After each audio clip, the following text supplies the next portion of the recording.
Ok, pessoal, tudo bom? Eu espero que sim, tá? Que Deus possa estar nos abençoando nesses dias, que Ele possa continuar sendo misericordioso conosco, nos livrando, protegendo e guardando de todo mal, certo? Mas eu estava com saudade de vocês também, queria falar isso, certo? Outro ponto importante também que eu queria estar comentando aí é o seguinte. Esse vídeo que eu preparei aqui são algumas aulas, né, que nós tivemos aí ao longo dessa primeira parte, dessa primeira trajetória aí, desse primeiro livro, tá ok? Eu espero que ele não seja tão longo, eu espero que ele seja bem agradável, tá certo? E sirva como revisão aí para nossa prova quando chegar, para vocês continuarem sempre vendo, assistindo e revisando o nosso conteúdo. Tá legal? Tudo bem? Temos aqui todos os conteúdos que nós trabalhamos aí durante esse período, tá certo? A gente vai começar, então, só para encerrar a nossa primeira parte, né? Esse primeiro livro, para nós estudarmos aí os segundos capítulos, os segundos livros. Eu vou estar organizando alguns outros vídeos, tá bom? Eu virei o YouTube agora para nossas próximas aulas, beleza? Então, é o seguinte. Primeiro tema aí, por que estudar história? Tá? Será que é importante nós estudarmos história? Será que é tão importante assim nós estarmos aí estudando história? É claro que sim, né? Eu estou aqui com um questionamento, né, uma frase aqui do historiador Mark Bloch, que ele coloca o seguinte: a história consiste no estudo das sociedades humanas ao longo do tempo. Então a história, ela vem sempre estudando o homem ao longo do tempo. O primeiro ponto é esse. Análise dos seres humanos, como viver e se organizar ao longo do tempo. Ela vem buscar, né, como os seres humanos eles viveram e se organizaram ao longo do tempo. Tudo bem? Olha só, então é importante nós estudarmos história. Falei sobre isso. A história ela estuda o passado, como os seres humanos se organizou ao longo do tempo. Mas por que isso daí? Mas por quê? Qual o motivo? Tá? O passado e o presente. Agora sim. Agora a gente vai analisar, vai ligar o passado e o presente. Vamos estar ligando aí o nosso passado e o nosso presente. Tudo bem? Entendermos hoje, a nossa situação hoje, basta nós olharmos para quem? Nosso passado. Certo? Então essa é basicamente a função da história. Análise das relações entre sociedades humanas e o meio ambiente. Será que o homem ele traz alguma mudança, traz alguma relação com o meio ambiente? Claro que sim, pessoal. Nós vamos pegar o exemplo que eu dei para vocês na aula ainda. Eu coloquei para vocês o caso da Revolução Industrial. A Revolução Industrial ela trouxe uma grande mudança para o meio ambiente. Por quê? Porque o meio ambiente era antes da Revolução Industrial. Depois da Revolução Industrial, com a utilização de vários combustíveis, né, a questão do petróleo, esses pontos vão se tornar muito diferentes. Né? O homem passa a agredir mais o meio ambiente. Então, isso traz grandes mudanças para essa sociedade a partir daí. Como a sociedade está organizada? Né? Como a sociedade ela vem se organizando? Isso a história também vem contar. As transformações ao longo do tempo. Será que o homem passou por alguma transformação? Claro que sim. Né? Muitas transformações, muitas revoluções ao longo da história foram importantes para o homem. A desigualdade étnica. A questão da desigualdade étnica é algo muito comum hoje em nossos dias, mas se a gente for ver a raiz disso, está onde? Está na história, é verdade? A questão da escravidão, no caso, a questão da escravidão, ela está muito presente, a questão da desigualdade étnica nossa, né? Está muito presente ainda na escravidão. Durante muitos anos e séculos no Brasil de escravidão, contribuiu para que a nossa sociedade fosse uma sociedade que visse essa forma do trabalho, né, de forma desigual, a questão de menosprezar o trabalho braçal, isso aí é muito comum, tudo bem? Outro ponto importante também seria entender o processo histórico no presente. A história serve para isso, para a gente entender como esse processo ele foi ocorrendo, como essa história ela foi mudando com o passar do tempo. Tudo bem? Então, seriam alguns pontos importantes aí. Olha só, pessoal, outro ponto importante também que eu queria destacar com vocês é a temporalidade e a contagem no tempo. A contagem do tempo é muito importante para a história. O homem não vai conseguir contar a história se ele não conseguir contar lá a medida de quando ocorreu, a época que ocorreu, né? Então, isso são pontos importantes para nós termos aí para contar o tempo. Nós temos três formas de contar o tempo principais. O tempo natural, é o tempo da natureza. Como é o tempo natural? O tempo natural é aquele tempo que seria as estações do ano, basicamente isso. Aqui para nossa região, o período mais chuvoso, o período da estiagem. Por quê? Qual o período de plantar, de colher? Isso daí seriam as sociedades mais antigas. Ela era como essas sociedades mais antigas mais se utilizavam aí nessa questão da contagem no tempo, a questão do tempo natural. Tudo bem? Outro ponto importante também seria o tempo cronológico. O tempo cronológico seria a questão dos calendários. Calendários, séculos, anos, datas, isso aí está ligado ao quê? Muito ao tempo cronológico. O nosso calendário é o calendário cristão, o calendário gregoriano. Só relembrando aí, não é o único calendário que nós temos. Nós temos outros calendários também em outros povos.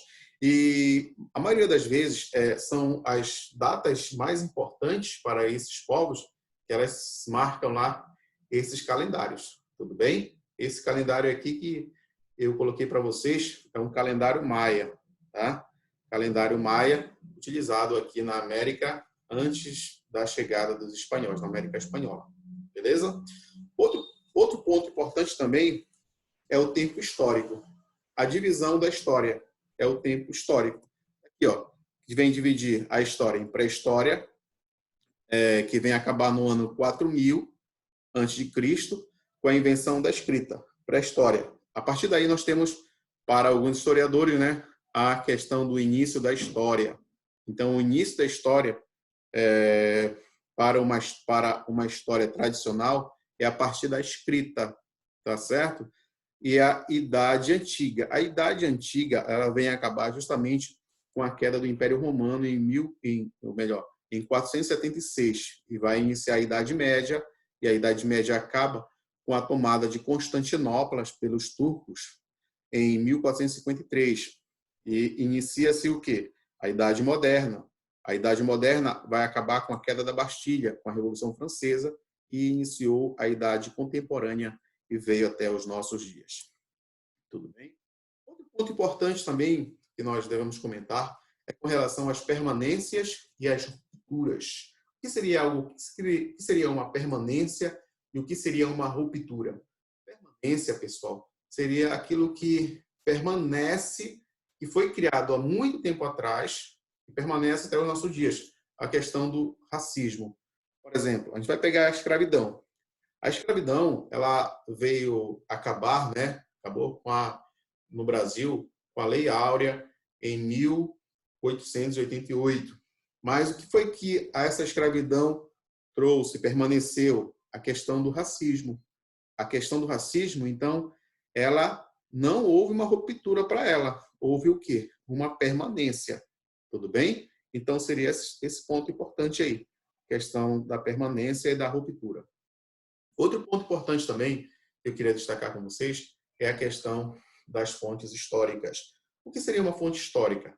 Uma fonte histórica é onde nós temos informações sobre o passado. Tudo aquilo que o homem já construiu ao longo da história é um exemplo de fonte histórica. Nós temos aí fonte histórica textual, um texto, uma carta, algo que nós temos aí escrito. Uma fonte histórica textual mais utilizada, tradicional, aí seria a carta de Pedro Vaz de Caminha, onde ele escreve ao rei de Portugal, relatando como seria o Brasil, como foi o Brasil lá a partir do momento da chegada desses portugueses. Outro ponto importante seria fontes visuais. As fontes visuais é aquilo que nós estamos vendo, pode ser um filme ou uma fotografia, Mas só um parêntese para aí. Essas fontes visuais, assim como outras fontes, né, elas podem sofrer influência. Vou dar um exemplo aqui. Vamos criar uma foto. A gente pode manipular um cenário, manipular ali personagens, tá? Que não vai retratar realmente a realidade, tá certo? Para criar essa fonte histórica, tá? Fonte visual, um filme também. É importante nós, quando nós formos analisar as fontes, não analisar somente uma fonte, né? Não analisar somente uma informação, mas ir em busca de outras informações também.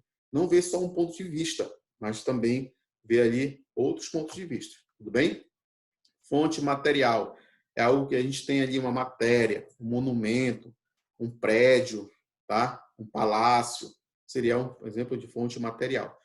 Fonte cultural e material.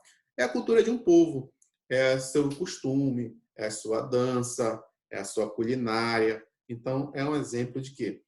De fonte de cultural material. Algo histórico, né? Que tem aí a raiz de um povo, tá? Que se faz presente lá desde de muitos e muitos e muitos anos aí, tudo bem? Então, quando nós temos acesso a essas fontes, é importante nós sempre questionarmos, o questionamento, tá? É o estudo, é aquilo que o historiador vai fazer. Ele vai questionar as fontes, ele vai pegar as informações e vai trazer. E essas fontes, elas vêm trazer indícios. Indícios é aquilo que vem mostrar a história, né? Ela vai nos dar pista. O trabalho aí do historiador seria um trabalho próximo do detetive. Ele vai em busca das pistas, das informações. Diferentes aspectos, não só um tipo de fonte, aquilo que eu estava falando anteriormente, mas buscar outras fontes, né? Outros exemplos de fontes históricas. Tudo bem? Com isso aí, pessoal, a gente vai encerrar essa primeira parte do nosso capítulo, do nosso primeiro capítulo. Outro capítulo que nós vamos estudar aí seria as primeiras civilizações, tá? As primeiras civilizações, quando o homem começou a se organizar em sociedade, quando o homem foi criado, ele era um homem nômade. Ele vivia lá da caça, da coleta, tá? Da pesca.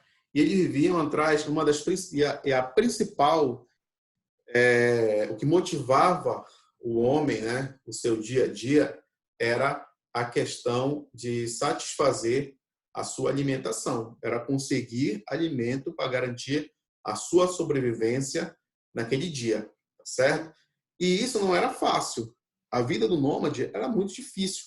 Por quê? Porque ele ia se deparar com várias situações. Basicamente, 3 situações era que o nômade se deparava lá quando ele ia realizar uma caça. Ele poderia matar o animal, conseguiria a caça, conseguiria garantir a sobrevivência da sua família, da sua espécie, né, da sua comunidade, com a morte daquele animal.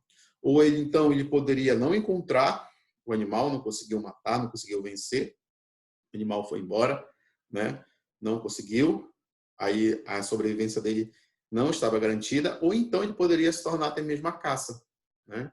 Então, nós temos aí numa proporção de 2 para 1, certo? Então, a vida no nômade era muito complicada. Mas algo vai mudar com isso. Quando? A partir do momento, só um exemplo mais de fonte histórica, né? Pinturas rupestres, que vem contar o cotidiano desses homens aí, ao longo da história, que eles faziam, caçavam, né? Seu dia a dia, tá certo? Algo vai mudar a partir daí, pessoal. Seria a Revolução Agrícola. Com a Revolução Agrícola, o homem ele vai começar a plantar, né? Ele vai começar a colher. Então, não existe mais necessidade dele ser nômade, dele viver migrando de local para local em busca do alimento, né? Ele vai viver uma vida agora sedentária. Ele vai viver a partir daí somente naquele local. Quando ele sente fome, ele vai colher, vai guardar lá parte da sua colheita, ou então ele vai criar um animal, né? Vai matar aquele animal e vai se alimentar. É importante a gente se lembrar também da questão das habitações, né? Das habitações, das casas. As casas dos nômades eram casas feitas de quê? De pé de animais, de palha, de madeira, ou até mesmo onde eles chegavam de cavernas. Tá? Já a casa dos sedentários não, seriam casas mais fixas. Casas, então, de pedra, tá certo? Então, seriam essas grandes diferenças aí. E para o homem sobreviver, para ele garantir mais a sua sobrevivência, nós vamos perceber que a partir desse momento da Revolução Agrícola, a população ela passa a aumentar, né? E como a população aumenta, é importante ele estar se organizando ali em aldeias. Várias aldeias ele passa a surgir. E essas aldeias surgem e é necessário também um governante para essas aldeias, que seriam os primeiros reis. Há algumas características para esses reis. Poder centralizado e hereditário. Esses reis têm poder neles, centralizado na figura deles, né? Melhor divisão do trabalho. A partir daí, nós vamos perceber que vai surgir várias qualificações, tá? Para esses indivíduos, nessas comunidades que surgem, nessas primeiras cidades que surgem, tá certo? Existia lá o lavrador, que era responsável por garantir a alimentação, tinha lá a segurança, tá certo? Cobrador de impostos, para garantir tudo. Então, já passa a surgir algo organizado, uma divisão maior do trabalho. Passam a surgir, pessoal, as chamadas cidades-estados. O que seria uma cidade-estado? Seria a cidade independente, onde nenhuma cidade influenciava a outra. Cada cidade ela tinha o seu rei, a sua política, a sua cultura, independente da outra. Cidade-estado é isso, tudo bem? Leis escritas, também é importante a gente perceber que a partir das cidades-estado nós temos as leis escritas. Antes, as leis era baseada em costumes, os costumes que eles tinham. Agora não, para manter a certa legalidade, nós temos aí as leis escritas, tudo bem? Outro ponto importante seria as questões das obras públicas. Quando essa sociedade começa a se organizar, o rei, né, ele passa a organizar também as obras públicas, grandes obras públicas, grandes construções. Como eles viviam basicamente próximo aos rios, eles vêm utilizar esses rios aí. Mas olha só, nem sempre os rios eram suficientes para produzir alimento para todos. E algumas modificações, algumas transformações, elas vão ser importantes a partir daí. Que modificações, que transformações eram essas? A construção de grandes diques, canais de irrigação, né? Foi muito comum nesse contexto aí. Questão da religião, a maioria dos povos aí eram politeístas, o povo monoteísta na história temos aí os hebreus. Sociedade dividida em vários estamentos, né? Estratificada. Escrita unifórmica, quando a escrita surge, seria a escrita cunifórmica, baseado aí em tabletes de argila, onde ele ia lá relatando, tudo bem? Estado teocrático, o rei, ele tinha um poder também divino, tá? Ele é um estado teocrático. Modo de produção asiática, onde esse modo de produção asiática, tudo pertencia a quem? Tudo pertencia ao rei. O rei ele era a autoridade maior. Ele era o dono das terras, dono dos meios de produção, tá? E as pessoas apenas trabalhavam lá, recebiam como pagamento do seu trabalho aquilo que ela necessitava, tá certo? Então, seriam pontos importantes aí. Aqui nós temos um exemplo da primeira cidade, né, uma das primeiras cidades que surge, a cidade de Ur dos Caldeus. Quando falar em Ur dos Caldeus, a gente vai lembrar lá de quem? De Abraão, que deixou Ur dos Caldeus e foi até a Palestina. Tudo bem? Outro ponto importante também para nós destacarmos aí é a questão de onde surgem essas primeiras cidades, onde surgem esses primeiros agrupamentos humanos. Nós vamos perceber que o homem vai surgir onde? Aqui na região da Mesopotâmia, entre o rio Tigre e o Eufrates, tá? É como a história, é como a palavra de Deus, a Bíblia, ela vem relatar. O homem vem surgir aí no rio, próximo ao rio Tigre e o Eufrates, seria o Jardim do Éden, tá certo? E várias comunidades, vários povos, eles foram surgindo aí nessa região, tá? E por ser uma região onde, de um lado, por exemplo, é uma região desértica aqui, um lado e do outro, tá? São regiões desérticas. Já é uma região onde existem dois grandes rios, e esses dois grandes rios, eles vêm trazer o quê? Água, alimento para essas sociedades aí nesse contexto. Beleza? Tudo bem?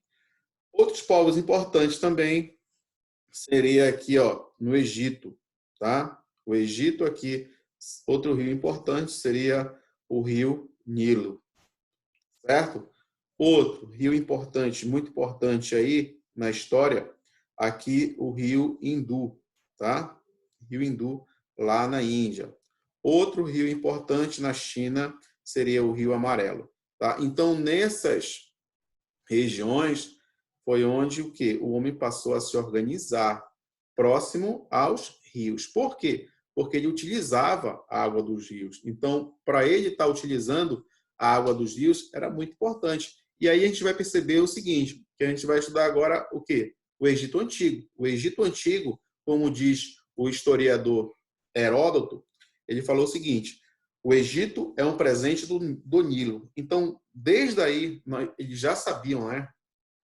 Aproximadamente lá há 25 séculos em história, eles já sabiam que o homem ele passa a se localizar próximo aos rios. Reconhecem, no caso, a importância, né, desses rios. Certo? Tudo bem? Aqui nós temos o Egito dividido aqui em Alto Egito, tá?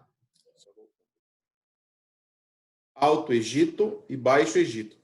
Aí você pergunta assim, mas professor, por que está no alto e está no baixo aqui? Não, porque aqui seria a nascente do rio Nilo, tá? O alto, a cabeceira do rio Nilo. E ele vai desaguar aqui aonde? No mar Mediterrâneo. Tudo bem? Com relação aos egípcios, o que é que nós lembramos aqui? Do rio, tá? Que o rio era fundamental para eles, tá? Existia lá o período que o rio enchia, de julho a setembro, né? O rio enchia, ele inundava as terras próximas a ele, né? E depois de fevereiro a julho, o que acontecia? O rio baixava. Quando nesse momento o rio baixava, era o momento justamente que eles iam lá plantar, tá? Eles iam plantar por quê? Porque o rio encheu, fertilizou o solo. Fertilizou o solo e agora é a hora de plantar, desenvolver a agricultura. Outro ponto importante se falou no Egito, a questão das pirâmides.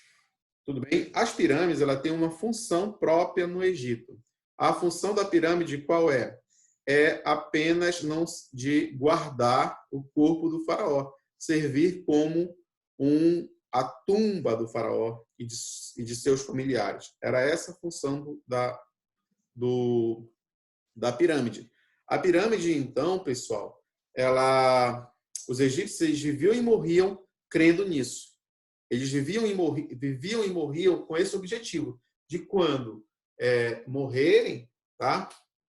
Eles terem lá o seu corpo preservado, o seu corpo mumificado, porque assim ele iria voltar na vida após a morte. Beleza? Tudo bem? A questão aí da mumificação, que era importante para os egípcios. Os egípcios eles conseguiam fazer esse estudo da anatomia com grande perfeição, pessoal. Os egípcios eles conheciam muito de corpo humano. Para vocês terem uma ideia, os egípcios até conseguiam fazer pequenas cirurgias estéticas, né? No nariz, no rosto, tá? Por quê? Porque os egípcios eles tinham um conhecimento muito grande de anatomia. Não era fácil mumificar. Era necessário muitos dias para termos aqui no final uma múmia pronta para durar aí milênios aí na história, como eles conseguiam. Tudo bem?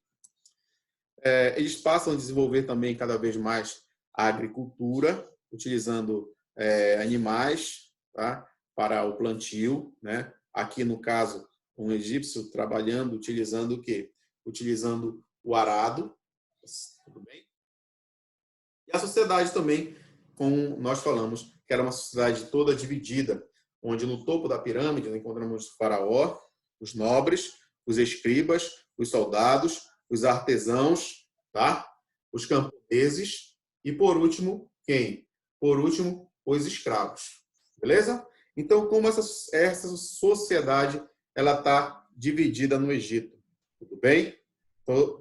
Toda dividida desta forma aí, ó, onde temos uma pirâmide etária social. Civilizações antigas do Oriente Médio. Algumas civilizações antigas também do Oriente Médio são importantes nós falarmos aí para nós encerrarmos, tudo bem? Nós temos aí os fenícios. Quando falar em fenícios, o que a gente vai ter que lembrar, pessoal? Cidades-estados, cidades independentes, tá? Outro ponto importante, falou em fenício, vai lembrar o quê? Comércio, né? Os fenícios, eles eram excelentes comerciantes lá no Mediterrâneo.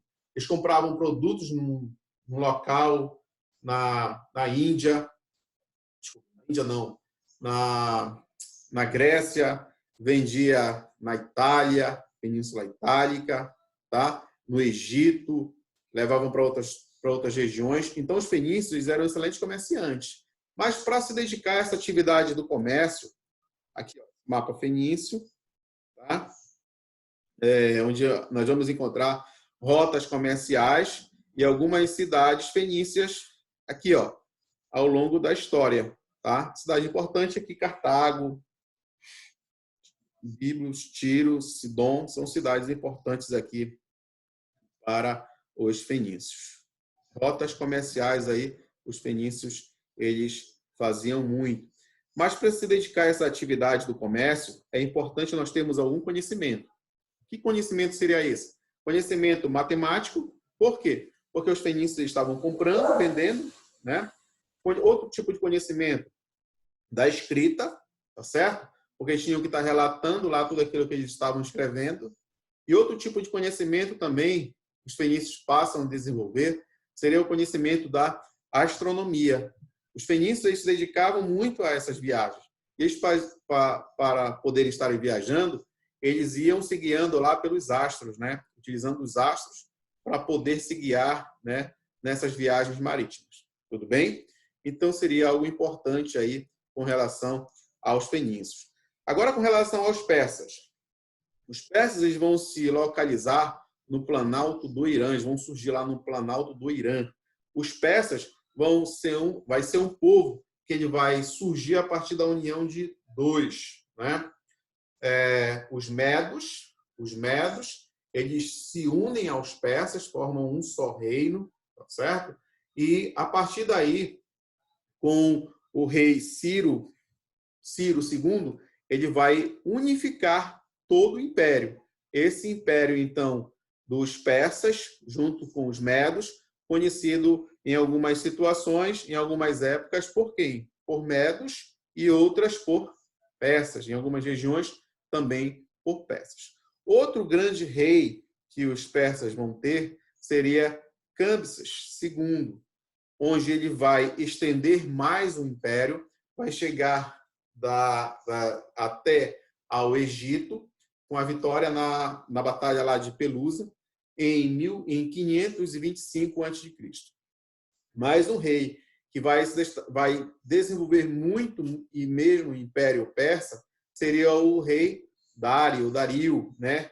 Ele vem criar uma moeda única para todo o império, tá? E isso contribuiu para o desenvolvimento da economia. Dividiu o império em províncias, satrapas. Nessas províncias, o rei ele passa a entregar essas províncias aí a alguns indivíduos. Esses indivíduos eles controlam essas províncias, mas o rei ele também fica sabendo, né, de tudo que está acontecendo. Persópolis seria a grande capital do Império Persa. Persópolis, a cidade gigantesca lá, onde não era ocupado durante todo o ano. Era importante isso daí. Era a cidade espelho, no caso, para os persas. Zoroastrismo seria a religião dos persas, onde nós temos aí o bem e o mal sempre lutando aí, uma rivalidade entre o bem e o mal. Tudo bem? Aqui nós temos a expansão do Império Persa, tá? Por várias regiões, tudo bem? E aqui, ó, vai se expandir lá desde o Oriente até o Egito. Bem? E as batalhas também, que eu creio que vocês estudaram aí quando vocês estavam estudando com relação aos gregos, a batalha lá de Maratona, batalha de Termópilas, foram batalhas importantes aí nesse contexto da história dos persas e dos gregos. Beleza? E por último, nós temos aqui os hebreus. Os hebreus eram um povo monoteísta e Deus vem entregar a Moisés os 10 mandamentos. Os 10 mandamentos vão servir como base para esse povo, né? Esse povo também teve grandes contribuições para a nossa sociedade. Por quê? Porque eles contribuíram para uma sociedade cristã, exemplo da nossa sociedade, nosso país, basicamente um país cristão, onde nós temos aí a Bíblia, que é a fonte histórica, a principal fonte histórica dos hebreus, tá? Onde os hebreus, aí nós temos o Velho Testamento, que fala sobre a história dos hebreus. Muitos costumes e tradições eles trouxeram e eles contribuíram para a nossa sociedade. Pessoal, basicamente era isso aí que eu queria estar abordando com vocês, tá? Eu espero que esse período possa passar o mais rápido possível e que Deus possa estar conosco, tá? Nessa trajetória aí que nós temos. Tudo bem? E estou morrendo de saudade de vocês, tá? Um abraço grande aí para todo mundo. Tudo bem? Falou, pessoal. Obrigado, tá?